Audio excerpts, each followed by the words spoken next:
दोस्तों आज की इस वीडियो को बनाने का मेरा मकसद यही है कि आप लोगों की बार बार इसको लेकर क्वेश्चन भी आ रहे थे। दूसरा कारण ये है कि मैं आपको ये बताना चाहता हूँ कि देखिए हमारे एमका की वजह से हमने 5th जनरेशन का फाइटर एयरक्राफ्ट ठुकरा दिया। यानी जो लोग ये बोलते हैं कि एमका जब तक आएगा जब तक दुनिया या हमारे बाकी के दुश्मन लोग वो लोग 6th जनरेशन या 7th जनरेशन की ओर आगे बढ़ चुके होंगे, ऐसी परिस्थिति में एमका उतना ज्यादा काम का नहीं होगा।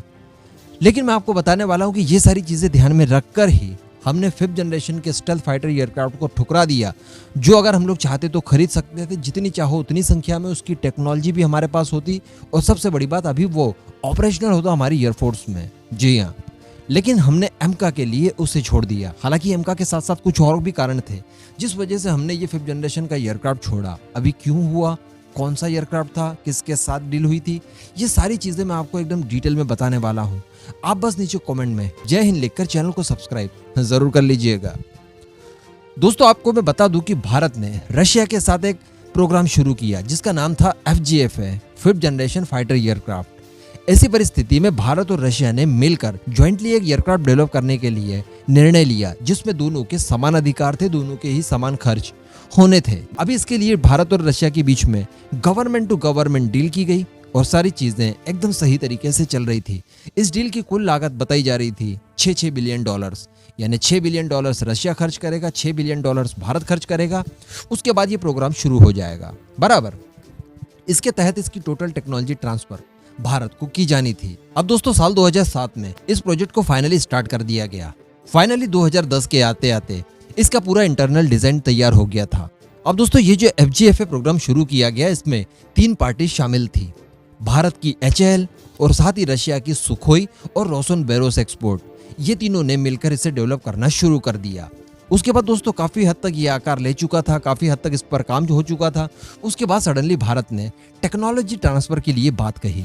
एक्चुअली इस तरह की पहले कोई बात हुई नहीं थी, जो ओरली बोल दिया गया था वो बोल दिया गया था, लेकिन भारत को कहीं ना कहीं डाउट लगा तो भारत ने टेक्नोलॉजी ट्रांसफर के लिए कहा, यानी इसकी संपूर्ण टेक्नोलॉजी हमारे पास आ जाए जिसके बाद हम लोग इसी टेक्नोलॉजी का इस्तेमाल करते हुए Su-57 हमारे घर पर भी बना सके।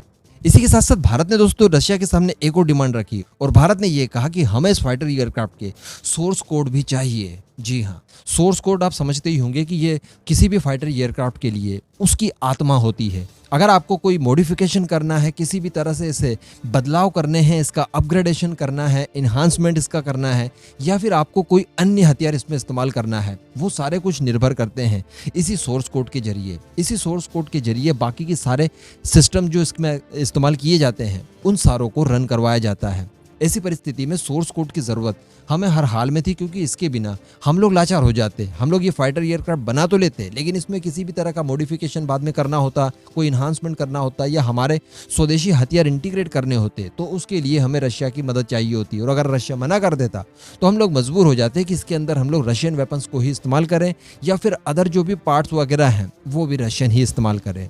तो यहाँ पर भारत ने सोर्स कोड की डिमांड की, लेकिन दोस्तों यहाँ पर रशिया ने इसके बाद ये कहा कि इसके लिए आपको 1 बिलियन डॉलर्स एक्स्ट्रा में पे करना पड़ेगा, जिसकी कि पहले कोई भी शर्त वगैरह नहीं रखी गई थी। यहाँ पर भारत थोड़ा सा अचरज में पड़ जाता है और रशिया की मंशाएं थोड़ी थोड़ी क्लियर होने लगती है, क्योंकि आप जानते हैं कि Su-30 MKI के चलते हम लोग बहुत नुकसान में गए हैं। हमने इसे भारत में असेंबल करने के नाम पर 30% कीमतें भी ज़्यादा दी और इसकी टेक्नोलॉजी हमारे हाथ लगी ही नहीं। तो इसी वजह से भारत ने अपनी सारी शर्तें इस प्रोग्राम के ड्यूरेशन में ही रख दी सामने रशिया के।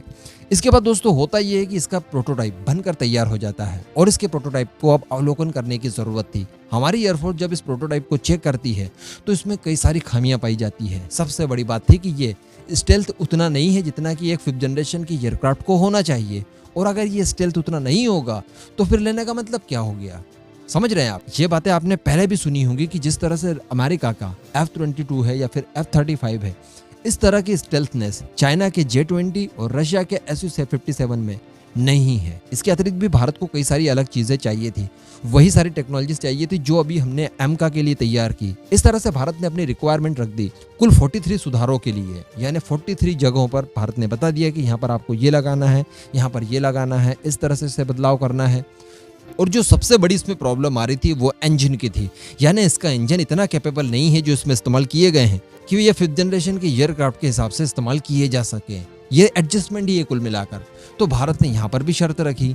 तो इन सारी चीजों के ऊपर रशिया का रवैया भारत को सही नहीं लगा। भारत समझ गया कि यहाँ पर अब और ज्यादा पैसा इन्वेस्ट करना यानी पैसे की बर्बादी है, इससे हमें मिलेगा कुछ नहीं। इसी के बाद दोस्तों एक और इवेंट होती है जिसमें हमारा डीआरडीओ ये कहता है कि अब हम लोग 5th जनरेशन के एयरक्राफ्ट बनाने के लिए पूरी तरह से तैयार हैं, यानी हम लोग इतने कैपेबल हैं, हम लोग ऐसी टेक्नोलॉजीज डेवलप कर सकते हैं जो कि 5th जनरेशन का एयरक्राफ्ट बनाने के लिए जरूरी हो।